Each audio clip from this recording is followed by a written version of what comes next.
Peace and love, African family. It's your brother back again, Mkondeleli Maraudzi wa Gwamasenga, back again to share some thoughts with you.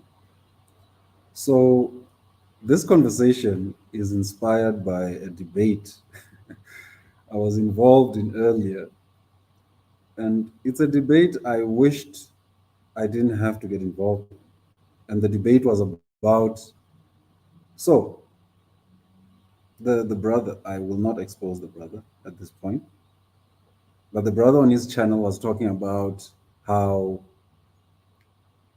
um, other Africans on the African continent uh, seem to have a problem with white South Africans in particular. And his point of view was that, hey, we as black South Africans don't have that much of a problem with them. We have moved on from the past and all of that. So I went on the comments. I don't like to do that. You know what I mean? I don't like us to antagonize each other, but I'm not going to allow that narrative to be told because it doesn't reflect my position, for example. And I know many of you would not share that position.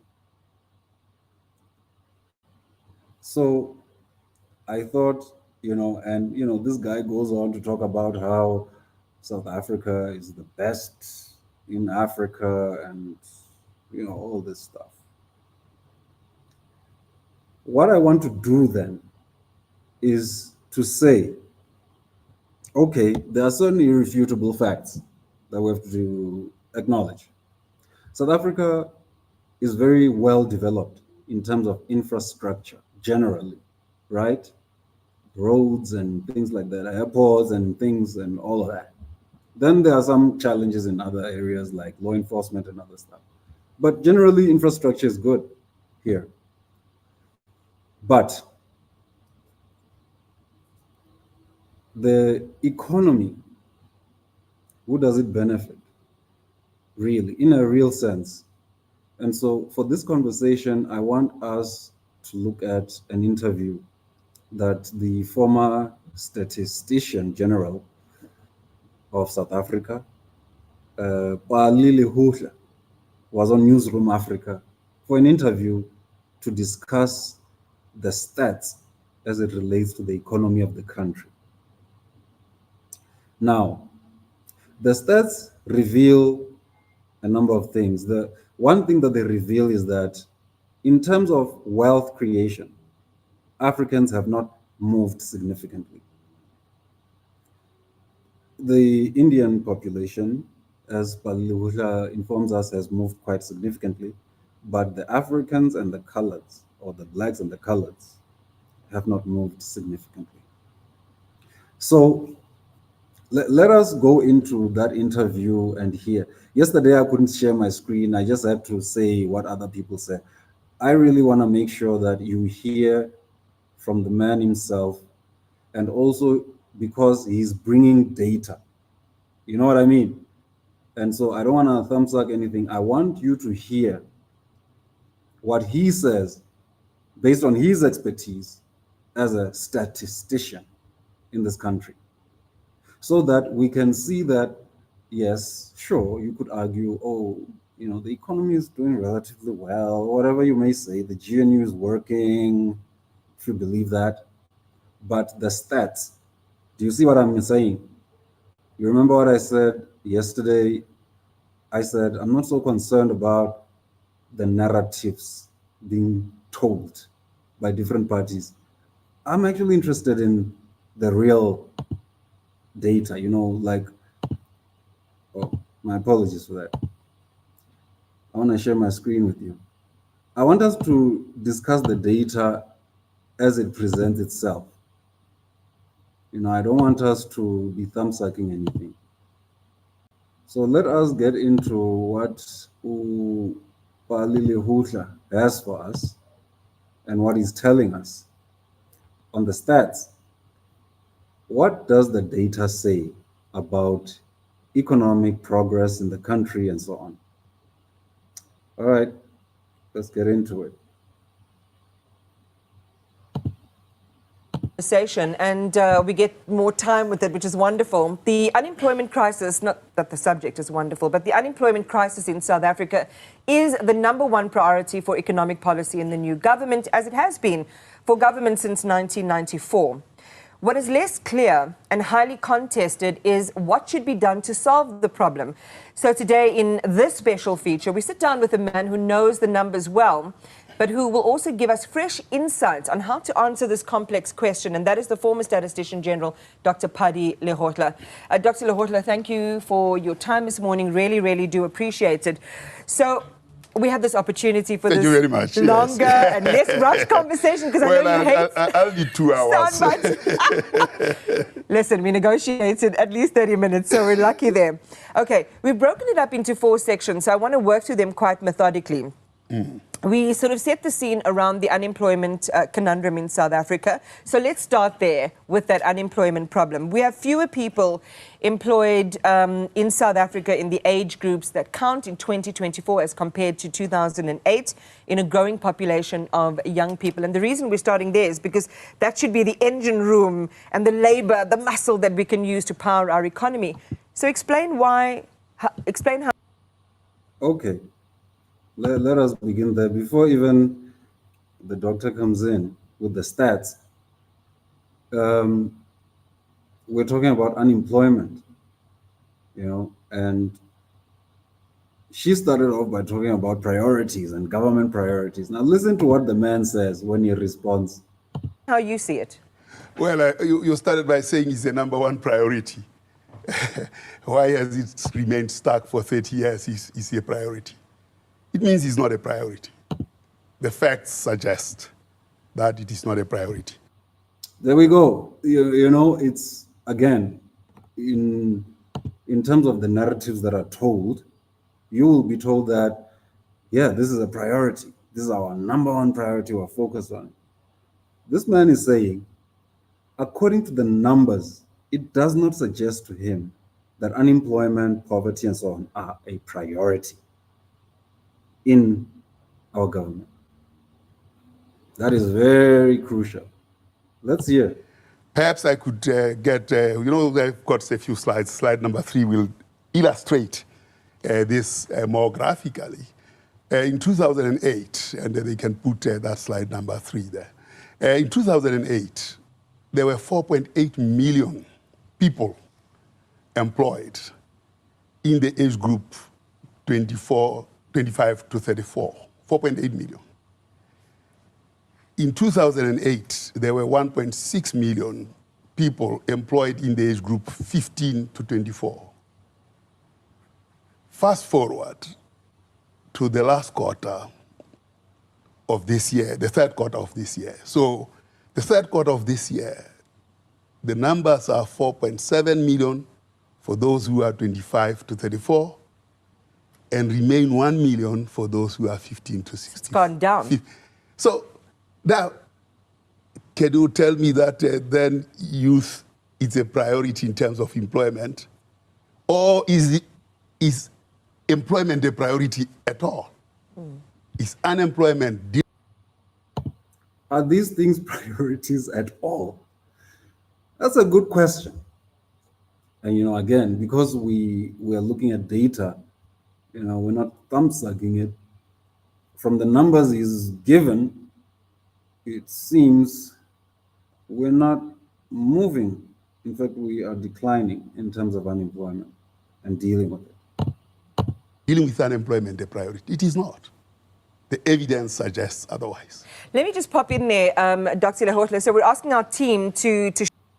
The evidence suggests otherwise. Show our viewers that slide, which maps the decline over the last the last years since 2008. And again, debunking this idea then that if it had been a priority, we would have at least seen the numbers shift, because the policy, the execution would have supported that goal of prioritization. So it suggests it has not. Well, the priorities are bankrupt. Yeah. They are devoid of any evidence. They are devoid of any forward-looking process. They are devoid of foresight. Once your policy doesn't have foresight and doesn't have future proof, then it's not worth the paper it is written on. And this is what we are seeing now. So, again, and we'll bring up those slides as and when we can. So we're trying to build this conversation to show our viewers just the statistical data that underpins, and we should be evidence-based in our responses. Well, it's rhetoric. Everybody says we are evidence-based, we are numbers-based. We are not. Oh, the slide is up there. Yeah. So you can see for the lower part of the bars, or you want me to stand there? I can just... No, you be seated. You can just point, because that's what our viewers are seeing right now. I Talk see. us through All it. right. Yeah. So you see the lower bar here, the lower bars at 25 to 34 and 24 to 15 to 24. The numbers for those, that's where you had over 4.8 million in 2008. The one bar shows 2008, the other one shows 2024. So you are looking at 16 years later, you have fewer people employed in those bars compared to... The man says 16 years later, we have fewer people employed. And I'm sure you can guess which demographic is affected by this. But let's... To 2008, for those two groups. The only growth that has happened is for those who are 35 and above. So when a young person who is unemployed, you know, I keep rabbits. Yeah. When I have not fed them, they eat their young ones. Wow. I didn't know that about rabbits. They do. So are cats. So are South Africans. Wow, that's a powerful statement. That's as profound as this is. We have eaten the future of our children. Dr. Lehohla. Now, the man says, we have eaten the future of our children. And you know, it brings me back to the reflection. Again, I come to you with PASETA, the Pan-African School of Economics, Technology and Agriculture, which is a project I'm involved in. Because, you know, this idea of eating the future of our children bothers me. I hope it bothers you too. And of course, the idea with this project is to ensure there's a better future, you know, for the coming generations. But let us continue to hear what the data tells us. The next three pieces that we're talking about are meant to answer the complex question of how we change this outcome, right? So we're going to be talking about growing the informal sector, for example. We'll talk about buying black. We'll talk about the colonial and apartheid legacy around education. Should we move forward from those points? Yes, Need something else. For those who are 65 years, you can see that graph going up.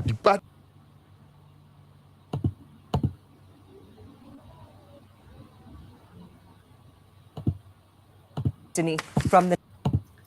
All right, so I was just searching for the part where he explains the different demographics and how they're doing economically. So let's take a listen.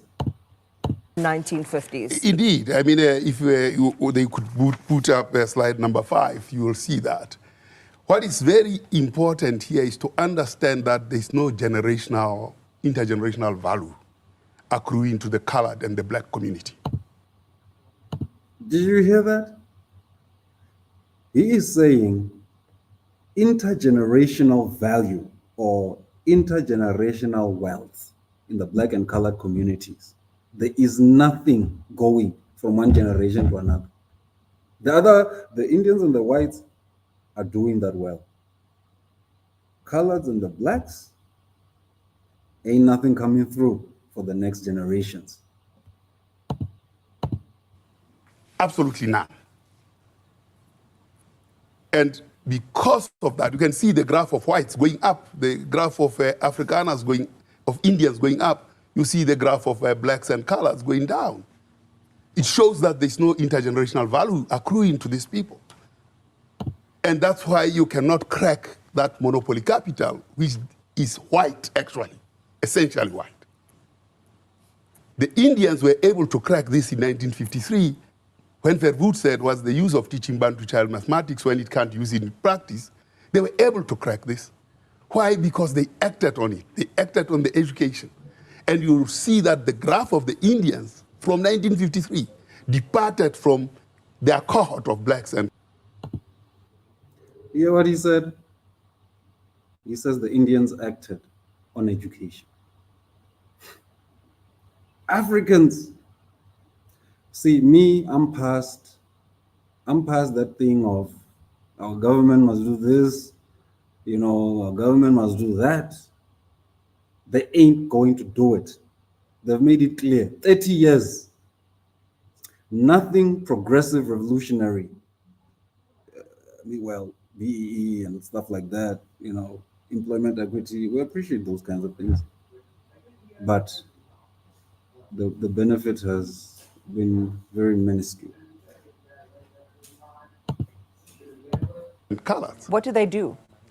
This is where a learning organization should do and search what is it that the Indians did. Because that is what is required, with probably modifications to be done by blacks and... The importance of research, brothers and sisters, research. We need to find out what's going on. Why are things the way they are? A lot of us rely on the political propaganda on the news, what the politicians are saying. I'm saying here are the numbers reflecting the reality. This is what the research shows. And now we need to do the research to figure out how we come out of this. There are no easy wins, brothers and sisters. There are no easy victories. There are no quick fixes. There are a number of videos I want to react to in the coming days, and the theme will be very much aligned in terms of us asking questions about the issues that face us and what could be the possible solutions. And colors. But the result of that, 70 years later, or rather 70 years later from 1953, is what you see in that graph of the Indians. I mean, if you look at this graph of the Indians here. Now, brothers and sisters, take note. He's talking about 1956, when a significant trajectory change occurred for Indian South Africans, where they did certain things to position themselves in a specific way, in a position of advantage. 1956. So in 1994, as you are celebrating freedom, the Indians got their stuff in order. You don't, and you don't realize it. Now it's 30 years later after 1994. How we doing? Oh, you're going to see. Our wealth graph is frozen. Let's listen to it. Yeah, you can see it is going up. For those who are 65 years, you can see that graph going up, departing from this graph of blacks, going up that way. And then the Indians and colors going that way. That's what we have to be understanding as South Africa. Rather than these policies that will follow this policy, that policy, which are not worth the ink written on that paper. Not worth the ink. I'm with you, Dr. Lehohla. It ain't worth the ink. Why? Because it ain't leading to real impact. All right, let's listen more. What you're suggesting, Dr. Lehohla, and thank you very much. I love, you could be an anchor any day because you've just mastered the ease of using the studio, so thank you for that, is that when we see something that is dysfunctional, government ordained, not working to solve the problem it was created to work. We need something else. We need to go in a different direction.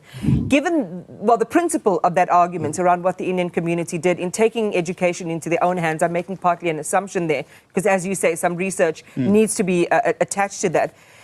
Given the sluggishness of this economy, the deficit of opportunity for young people, how do we take that into our own hands then? Well, perhaps we should try slide number 7, because until we understand the meaning of slide number 7, there cannot be peace in this country. If you look at the inequality amongst the blacks, this is inequality amongst the blacks, it's the highest in the race groups. Of course, neoliberal policies say some level of inequality is important for development.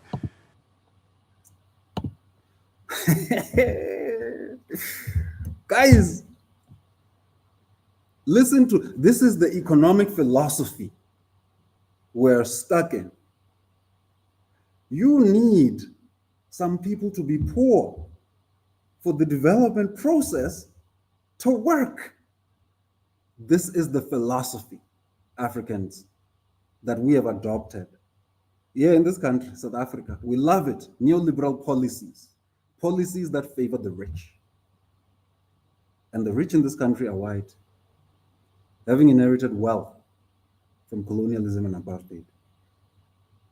Now, neoliberal policy ensures that we freeze that wealth and that power concentrated among a minority, a small group, running the lives of all of us. Listen to what this man said.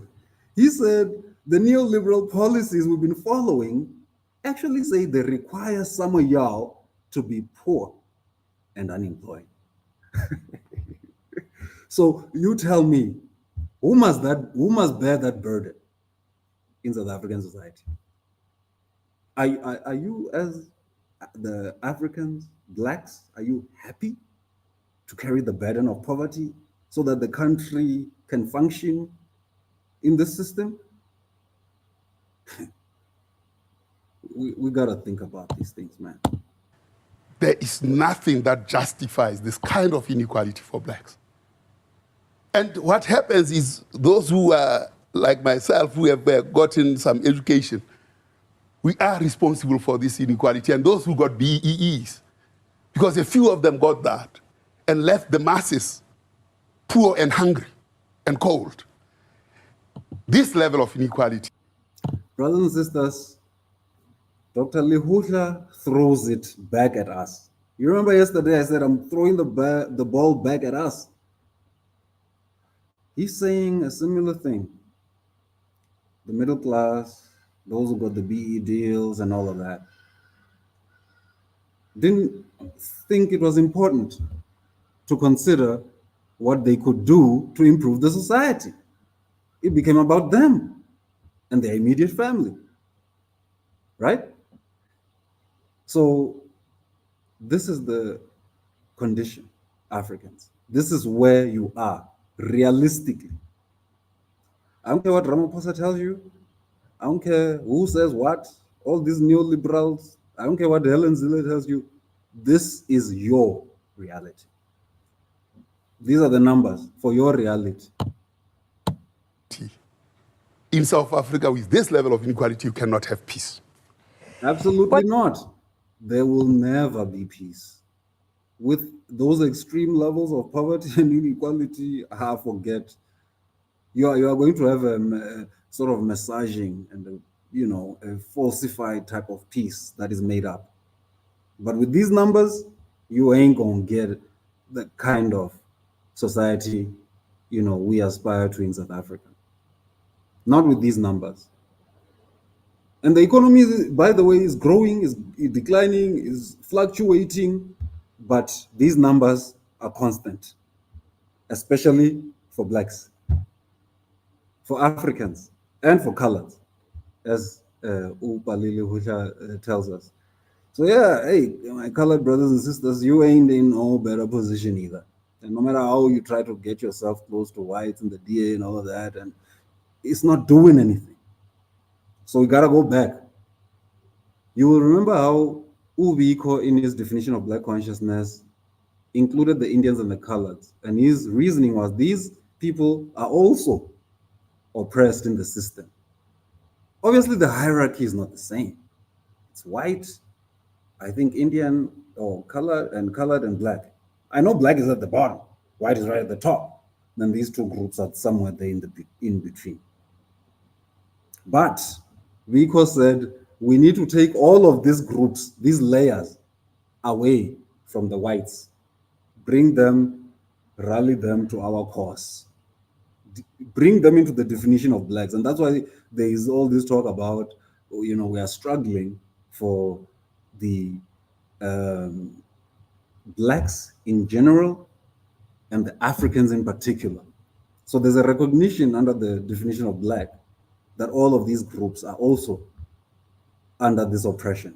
But we say Africans in particular because the African experience is quite unique in how we are recognized in the system and have always been recognized in the system. These are important nuances, y'all, that we gotta deal with. We need to think about these things. Particularly amongst one race group. This is the inequality amongst whites. These guys managed to drink their wine and whiskey without fighting over mkompot here. Must be nice.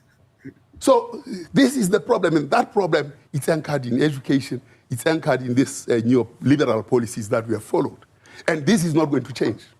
Okay, so let me put it to you then. This particular perspective. Black ownership of businesses in South Africa, I think this is 2022 is the last number that I've got. All right, so I don't want to prolong this too much, but you can see the numbers yourself. And I thought it was important that we share this data so that my people don't confuse themselves with this, we are South Africans. We are the best in Africa. Blah, blah, blah, blah, blah, blah. The best. You're talking about the best of what white people, Indians, and other groups own and control, and that you either serve as cheap labor for others or you are the market for others. In other words, whatever they produce, you buy. Whenever they need cheap labor, you are available. That is your current position, Africans in South Africa. Let's be real about this. I was so disturbed when I watched that podcast I was telling you earlier about a brother who was talking about, we are the best, and we don't have a problem with whites. And hey, I said to the brother, speak for yourself, my brother, because I ain't there. I don't love oppression. I don't praise oppression. Being under the thumb of other people, I don't praise it. I acknowledge its reality, but I don't promote it. I don't support it. I'm not about it. As South Africans, we must run away. We need to stop running away from the reality that you need Pan-Africanism. But okay, it's fine. Let's not even talk about continentally. Because black people in South Africa behave as though, we are all one, united, and the problem is foreigners from other countries in Africa. I said to brothers the other day when they were trying to sell me this story, even if we took all the Africans from other countries, we got rid of all of them. You, as Vavenda, Vatsonga, Vapedi, Vatswana, Amaxhosa, Amazulu, Ndebele, you will have problems with each other still. And guess what? You will need what? Pan-Africanism to bring you together so that you can get some results. Africans. And guess what? At a larger scale, globally, you need your SADC neighbors. You need Mozambique, Zimbabwe, Botswana, Swaziland, all of them. You need them as allies. You need to have solid relationships with as many of these countries as possible, who are your immediate neighbors. On the African continent, you need to have relationships with ECOWAS, with all the other groups. But those are also very weak type of institutions, just like SADC. The only thing that makes sense now is what Mali, Burkina Faso, and Niger are doing in the Sahel, in West Africa. They are driving the Pan-African revolution. But regional integration and cooperation is a no-brainer. It makes sense. You can't have an ally in America, in the United States of America, but you don't have an ally in Zimbabwe. What is that? What is that? How is that making any sense? So you think you have better allies oceans away than immediate neighbors? Guys. Now, I say these things in a broader sense. I'm not saying I don't recognize a lot of the issues that need to be worked out, immigration and all of these other social issues that arise from immigration, economic issues, and so on. Sure. Let me get this off the screen so we can talk properly, Africans. Because we need to address this thing. So we need to get to that place. We need to get to that place where we understand our position, and our political positionality speaks to that, and it's logical. Not this propaganda nonsense of, oh, we are a rainbow nation. We have worked out our issue with the whites in our country. It's just other Africans who have a problem with the whites in South Africa. No. You don't recognize it, but you have a problem with whiteness in South Africa and its elite nature and the way it hoards everything, does not want to share wealth or prosperity. So please, brothers and sisters, let us not be acting like people who are high on some opium. Let us deal with the reality as it is. So I've just shown you the numbers, stats. Let's deal with that. Let's not deal with all this propaganda about we've made progress and black people are doing better, and the numbers are not saying that. Numbers say something completely different. And to say that this government has prioritized poverty and unemployment, the man says no. The numbers say something else. The data does not support that. So, African family, I bring this to you to encourage you to think, but also to act as I've told you. I have decided to act in the area of education because this is my passion. Maybe you are in economics, maybe you are in law, maybe you are in engineering, science, whatever. But we have to be driven by this understanding that unless we we do something significant for ourselves, we're going nowhere. So I'm with Paseta, the Pan-African School of Economics, Technology, and Agriculture. This is where I'm making my contribution. I think all of us have to determine how we're going to get involved. What are we going to do for ourselves? Let me say something controversial, Africans, and you'll forgive me for those who are believers. For those of you who believe that God is coming to save Africans, and we just need to pray. And yeah, I don't know. I don't know about that. God didn't show up during colonialism. When the Cape of Good Hope was established, when the colonial expansion began into the interior of the land, I didn't see God get involved. So, Africans, I don't say this to offend you. For those who are believers, you can have your belief. I'm just saying, when it comes to the issues we need to drive for ourselves, I need you to be focused on what needs to be done. Pray if you need to pray. It's important to pray, energize ourselves spiritually, but we gotta work. We actually have to do the work. No savior is coming. I don't think God is coming. I don't think Jesus is coming either, or Muhammad. And I don't think there is a white savior coming from the West. So that leaves us with us. And so I'm saying to you, Africans, all of you, regardless of your level in society, education, whatever, what I'm saying to you is, from my observation, it doesn't seem anything is going to happen for us until we start doing something about our condition. And until we start seeing things straight. This is the thing. Those of you who are under DA propaganda, yeah, that's not a win. Can't win that way. So we need everyone thinking properly with their head on straight and focused with their hands on the task at hand. Brothers and sisters, to all Ubuntu, let me leave you with these very thought-provoking ideas, and I hope they trouble you to the extent that you will think about doing something.